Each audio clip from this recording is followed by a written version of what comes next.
Good morning বন্ধুরা, কেমন আছো তোমরা সবাই? আশা করছি অনেক অনেক অনেক ভালো আছো, সুস্থ আছো, সুন্দর আছো। আর আমিও ভালো আছি। তো চলে আসলাম নতুন আরেকটি ব্লগ নিয়ে। আমার রঙিন ছবিতে তোমাদের সবাইকে স্বাগত। আর যে যেখান থেকে আমার ভিডিও দেখছো, সবাইকে আমার রঙিন ছবিতে অনেক অনেক অনেক ভালোবাসা। তো সকাল থেকে শুরু করলাম। এই যে পূজা দেওয়া আমার হয়ে গেল। সকালের কাজবাজ তো কমপ্লিট করেই পূজা দিয়ে নিই। আর এই যে হচ্ছে সকালের নাস্তা, যেটা কালকে রাত্রে বানাইছিলাম, তোমরা তো দেখছোই। সেটা এই যে সকালবেলা আমরা খাই। তো আজকে আমার ইচ্ছা হলো সকালে নাস্তা করার, তো আজকে করলাম। বেশিরভাগ দিন কিন্তু আমি নাস্তা করি না, বেশিরভাগ মানে সপ্তাহে হয়তো এক আধ দিন খাই এইরকম। তো এই যে দেখো বৃষ্টি, কি প্রচুর বৃষ্টি হচ্ছে আমাদের এখানে, জানো। আজ কয়েকদিন যাবত তো রোদ্দুর উঠছেই না। জামা কাপড় কতগুলো জড়ো হয়ে গেছে, এত বৃষ্টি হচ্ছে। আবার বৃষ্টি না হলেও পুরা মেঘ অন্ধকার হয়ে যাচ্ছে। তো কাছাকাছির তো কোনো বালাই নাই। আর এই যে সামনে পূজা, পূজার মধ্যে তো কত কাজ বাজ থাকে বাড়িতে, তাই না? যদিও আমার তেমন কোনো কাজ বাজ নাই, অল্প একটু কাজ, সেগুলো তো মোটামুটি হয়েছে। কিন্তু এই যে জামা কাপড় থাকে না, বলো, 3-4 জন মানুষের প্রতিদিনের জামা কাপড়গুলো, সেগুলো তো ধরো কাচলে মেলে দেওয়ারই জায়গা নাই। তো ওই জন্যে মনটা একটু খারাপ। এত বৃষ্টি আর ভালো লাগছে না। তারপরেও থাকছে না কারেন্ট, মানে একটু মেঘ ডাকলেই তার আগ দিয়েই মনে হচ্ছে কারেন্ট দৌড়ায় পালাই যাচ্ছে, এরকম একটা অবস্থা। তো যাই হোক, আজকে বাড়িতে আসবে অতিথি। তো দেখো রান্নাবাড়ি করছি। আর জানো, আমার মনেই ছিল না আজকে আসবে। কালকে রাত্রে ফোন করে বলেও দিছে, অথচ আমার একদম মাথায় ছিল না। তারপরে পূজা টুজা দিয়ে উঠে আমার হুট করে মনে হয়েছে আজকে তো বাড়িতে অতিথি আসবে, তাদের জন্য তো একটু রান্না বাড়া করতে হবে। আমরা যেহেতু 3-4 জন মানুষ, একটু কম পরিমাণ রান্না করি। আর কেউ বাড়িতে আসলে তো একটু বেশি রান্না করা লাগে, তাই না বলো? তো এই যে দেখো রান্নাবাড়ি কিন্তু আমি মোটামুটি সব কিছু গুছাই নিছি। আর এই যে চড়াইও দিছি রান্নাবাড়ি, তেমন আহামরি কিছুই না। এই যে দেখো চিকেন রান্না করছি, আর চিকেনের একটু মানে অল্প অল্প ঝোল করে আর কি রান্না করছি। আর এই যে এটা হচ্ছে আমার পছন্দের পুঁটি মাছের হাতে মাখা একটা তরকারি, মানে হাতে মাখা পুঁটি মাছের চচ্চড়ি। চচ্চড়ি বলি আর তরকারি বলি, যাই হোক সেটা। তারপরে হচ্ছে এই যে শোল মাছ, শোল মাছের আলু টমেটো দিয়ে পাতলা ঝোল, যেটা ভীষণ ভীষণ ভালো লাগে। ধোঁয়া উঠছে দেখছো? তো এখনও অতিথিরা আসে পৌঁছায়নি, তোমরা তো দেখতে পাবে কে আসলো। বিশেষ করে আমাদের বাড়িতে থাকবে না, আমাদের এখানে আসবে, আজকে রাত্রে থাকবে, কালকে ভোরবেলা আবার চলে যাবে। তো ভোরবেলা না, সরি, দুপুরে আর কি চলে যাবে। তো এই যে দেখো কে চলে আসছে, আমার দিদি। আর এই যে ছেলে মেয়ে। তো পূজাতে আমাদের বাড়িতেই বেশিরভাগ দিদিরা দেখে প্রতি বছরই। তবে এই 2টা বছর দিদিরা আসছে না, ওই যে ঘর নাই থাকার, মানে শোবার জায়গার খুব কষ্ট আমাদের, এই জন্য দিদিরা এই 2 বছর হলো আসছে না। তো এবার বড়দি বলছে যে বড়দির বাড়িতে যাইতে, আমাকেও বলছিল। তো আমি বলছি না, ছেলের পরীক্ষা কি করে যাব। তো ওই জন্য মেজদি যাচ্ছে, আর আমার ছোট বোনটাও আসবে না, ও বাড়িতেই থাকবে। পূজার মধ্যে এরকম একসাথে সবাই হলে পারে ভীষণ মজা লাগে, তাই না? কবে যে আবার সবাই একসাথে হব জানি না। তো আমার বাড়িতে আসছে, আমার তো ভীষণ ভালো লাগছে। তো এই যে সন্ধ্যার সময় দেখো চা করে নিছি সবার, এক একজনের এক এক রকম চা, কেউ লেবু চা, কেউ দুধ চা, কেউ এমনি মশলা চা, মানে র চাই একটু মশলা টশলা দিয়ে আর কি করা। তো আর এই যে বোন ছেলে মেয়েরা মিলে এই যে চা খাইতে বসে গেছি। এখানে আমার বর আছে, ছেলে আছে, ওরা হচ্ছে ক্যামেরার পেছনে, তোমরা তো জানোই ওরা আসে না। তো এই যে কত গল্প হচ্ছে, এই যে আমার দিদির ছেলেটার সাথে, জানো, বলে কি আমার জন্য লেবু চা করনি কেন, মানে দাদার জন্য লেবু চা করা হয়েছে। সে কিন্তু খায় না, কিন্তু ওই যে দাদার দেখছে তাই ইচ্ছা। তো এরপরে তোমাদের এমন একটা জিনিস দেখাবো, এখন হয়তো বুঝতে পারছো কি না জানি না। এই যে আমরা বসে আছি, ভালো করে খেয়াল করলে তোমরা বুঝতে পারবে, যদিও আমি বলছি না, পরে বলবো কথাটা আসলে কি। আর এই যে এরকম অবস্থা যখন বাড়িতে কেউ আসে, তখন কিন্তু আর ভালো লাগে না। তখন চিন্তা বাঁধে কোথায় মানে ঘুমাইতে দিব, কোথায় কি করব। এত জায়গা কম আমাদের, 3 জন মানুষই ধরো একদমই হয়, তারপরেও যদি কেউ আসে তখন আরোই বিপদে পড়ে যাওয়া লাগে। আর এই যে দিদিদের জামা কাপড় যেগুলো আমি কিনে রাখছিলাম, আর আমার দিদিরা জানো আমার এখান থেকেই কেনাকাটা করে। তো এই যে আমার বড়দি টাকা পাঠাইছিল ওর জন্য, ওর মেয়ের জন্য সমস্ত কিছু কিনে দেওয়ার। তারপরে আমার মেজদি, আমার ছোটো বোনটাও আসবে এরপরে, মানে ফোন করছিল যে দিদি আসবো, কারণ নাটোর থেকেই ওরা কেনাকাটা করে। আর আমার উপর ওদের মানে বিশাল একটা ভরসার জায়গা যে বুনু যেটা কিনে দেবে ওদের পছন্দ হবে। আমার দিদিরা কিন্তু এরকমই, আমি পছন্দ করে কিন্তু ওদের সমস্ত কিছু কিনে দিই, ছেলে মেয়ে সবার। শুধু আমি নিজে না, আমার বড়দির, মেজদির, আমার ছোট বোনের মেয়ের, সবার। আর এই যে যে জিনিসটা তোমাদের দেখাচ্ছি দেখছো, আমাদের খাটটা কিন্তু ভাঙে গেছে।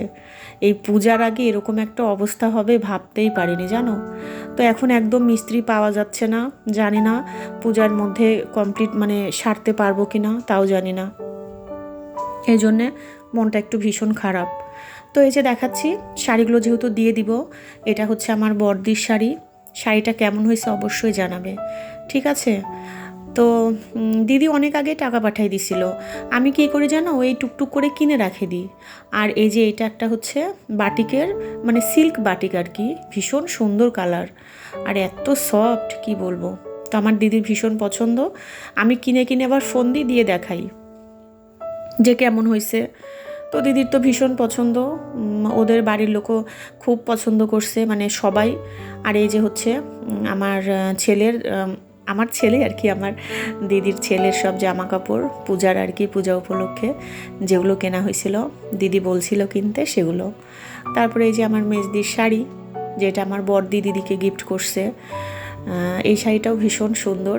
তোমরা জানাবে, হ্যাঁ আমি যদিও অত ভালো করে দেখাচ্ছি না শাড়িগুলো কেমন হয়েছে, আমার তো ভীষণ পছন্দ হয়েছে। তারপরে এই যে একটা শাড়ি, এই শাড়িটাও ভীষণ সুন্দর, ম্যাজেন্টা কালার, খুবই সুন্দর শাড়িটা, আর দিদিকে পরলেও বেশ সুন্দর লাগবে। এটাও আমার মেজদির।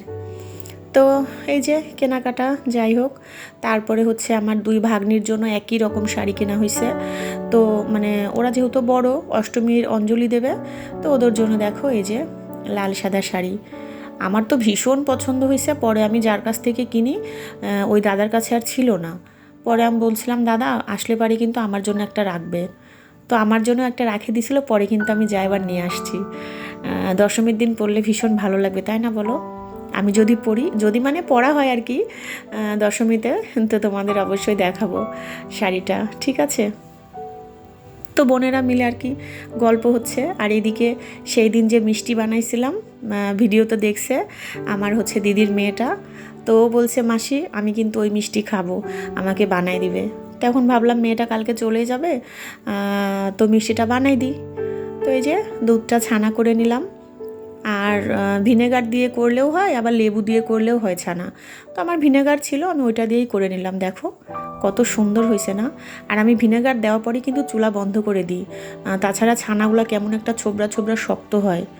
তারপরে এই যে মিষ্টিটা বানানো তো অত কষ্টের না, খুবই সহজ, মানে খেতে যেরকম মজা সেই অনুপাতে অত কষ্ট হয় না, একদম সিম্পলি, কোনো কিছুই লাগে না, সহজেই বানানো যায়। তো এই যে দেখো ছানাগুলো আমি সুন্দর করে একদম ছাঁকে নিয়ে, একটু চিনি, বেশি কিন্তু চিনি দেওয়া যাবে না, কারণ এই মিষ্টিটা একটু হালকা হালকা মিষ্টি হয়, খুব বেশি মিষ্টি আবার ভালো লাগে না। দেখো চিনির মধ্যে আবার পিঁপড়া, এই বর্ষার দিনে পিঁপড়াগুলো কি করবে, চিনি তো খাবে তাই না?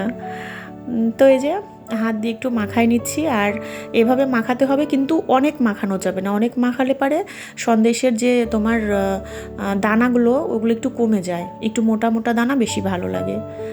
তো এই যে আমি এদিকে দেখো চড়াই দিছি, খুব বেশি সময়ও লাগবে না, এই 7-8 মিনিটের মধ্যে হয়ে যায়, বেশি সময় লাগে না। তো পরিমাণ মতো দেখো 1 চামচের মতো ঘি দিয়ে দিলাম। বেশি ঘি দিলে কিন্তু একটা ঘি ঘি গন্ধটা বেশি আসে, তো বেশি ঘি দেওয়া যাবে না। তো আমি এই যে 1 চামচের মতো ঘি দিয়ে দিলাম। তারপরে দেখো গুঁড়া দুধ দিয়ে দিচ্ছি প্রায় 2 টেবিল চামচের মতো, একদম ভরে ভরে, মানে অনেকটা, বেশ 2 টেবিল চামচ অনেকটা পরিমাণে আর কি। একটু গুঁড়া দুধ দিলে পরে টেস্টটা একটু বেশি ভালো হয়। তো এটা দিয়েও নাড়াচাড়া করছি। আর আজকে জানো আমার দিদি ভিডিও করে দিচ্ছে, আমার যে কী ভালো লাগছে, কেউ ভিডিও করে দিলে আমি ভীষণ ভালো লাগে। তারপরে এই যে দেখো এলাচের 2-3টা দানা দিয়ে দিলাম বের করে, এখানে কিন্তু তোমরা গুঁড়াও দিতে পারো, আবার এমনিতেও কয়েকটা দানা দিলে পারেও সুন্দর গন্ধ বের হয়। ভীষণ ভালো লাগে, আর মিষ্টিটাও ভীষণ ভালো লাগে। এর আগে তো তোমরা দেখছোই, তবুও আজকে দেখাচ্ছি। আর এই যে কনডেন্স মিল্ক দিয়ে দিলাম 2 চামচের মতো। ফ্রিজে ছিল তো একদম টাইট হয়ে আছে, তো তুলে তুলে আর কি দিয়ে দিচ্ছি। এটা দেওয়ার কারণে মিষ্টতা আর একটু বেড়ে যায়, বেশ ভালো লাগে আর কি, ওই জন্য চিনির পরিমাণটা একটু কম দেওয়া লাগে। তো দেখো আমার এদিকে মিষ্টিটা রেডি। তো একটা পাত্রে মানে একটা ট্রের মধ্যে ঘি লাগায় দেখো আমি ঢালে ফেলছি। তো এরপর বুঝতে পারবে ট্রেটা কিন্তু পাল্টে যাচ্ছে, কারণ এর ভিতরে একদম আটছিল না। তখন আমি কি করলাম জানো, একটা থালাতে নিয়ে নিলাম। তো এই তো আজকের ভিডিওটা আমার এই পর্যন্তই। এই সামান্য কিছু তোমাদের সঙ্গে শেয়ার করলাম। যদি ভালো লাগে আমার ভিডিওগুলো তোমাদের, তাহলে অবশ্যই অবশ্যই কমেন্টে জানাবে, আর একটা করে লাইক দিবে। লাইক তো একটা করে দিতেই পারো, তাই না বলো? আর মিষ্টিটা কেমন হয়েছে সেটাও কিন্তু জানাবে, ঠিক আছে? তো এই যে হাত দিয়ে চাপে চাপে ঠিক করে নিচ্ছি। এটা হচ্ছে ফ্রিজে রাখবো কিছুক্ষণ, এই আধা ঘন্টা 1 ঘন্টা রাখলেই হবে, তাহলে সুন্দর সেট হয়ে যাবে। তখন সুন্দর করে কাটে পরিবেশন করে দিব। তো ওরা খেয়ে তো বলছিল ভীষণ ভালো হয়েছে। বাড়িতে এত সুন্দর মিষ্টি আগে তো মাঝে মধ্যেই বানাতাম, এখন যদিও হয় না অত বানানো।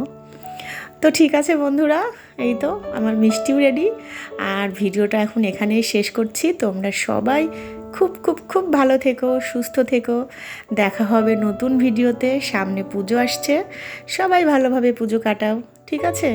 তো চলো, সবাই ভালো থেকো। Good night.